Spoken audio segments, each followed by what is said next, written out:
So yung what's up mga brad, paano po ba ito malaman kung ilang aryo? So bibilangin po natin kung ilang aryo.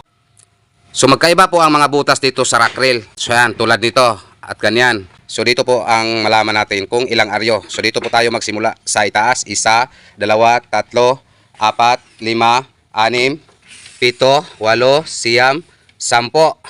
So 11, 12, 13, 14. So ayan po ay tinatawag na 14 aryo. So ibalik ko muna yung takip sa harap at sa likod para makita po ninyo ang buo.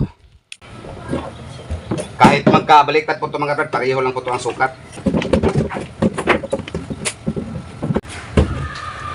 Kahit magkatwali po ito mga brad, pareho lang po ito. So ayan po ang kinabuuhan.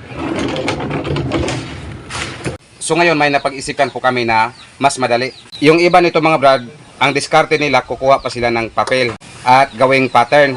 So yung what's up mga brad, ganito lang po kami kasimple. Magkabit nitong driver unit na bolted type. Dati mga brad, nahirapan po kami kung paano po ito ikabit. Pag ganyan. Yung iba nito mga brad, ang diskarte nila, kukuha pa sila ng papel at gawing pattern. Pero ito po ang pamaraan namin dati. So ito po ang diskarte namin sa ngayon mga brad. Yan. Gamit po kami nitong pintura at lagay natin dito sa bawat butas. Sisiguraduhin lang po ninyo na masintro po itong butas sa tweeter patungo po dito sa butas sa tweeter horn. So yan. Yan, nakikita ninyo, may marka na.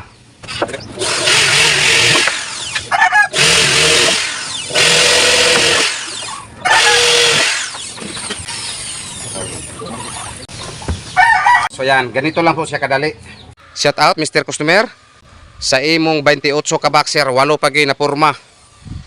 So mao pa ni.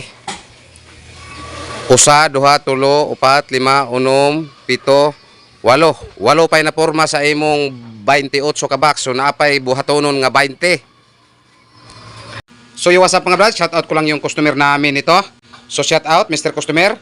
Yung 16 mo na mid-high bullet, kinat na po namin yung materialis para bukas dire-diretso na po sa pag-assemble. Kung pattern tong para sa gilid, kulang pa to. Meron na. Ito po para sa sahig at sa bubong. Yan po ay para sa gilid.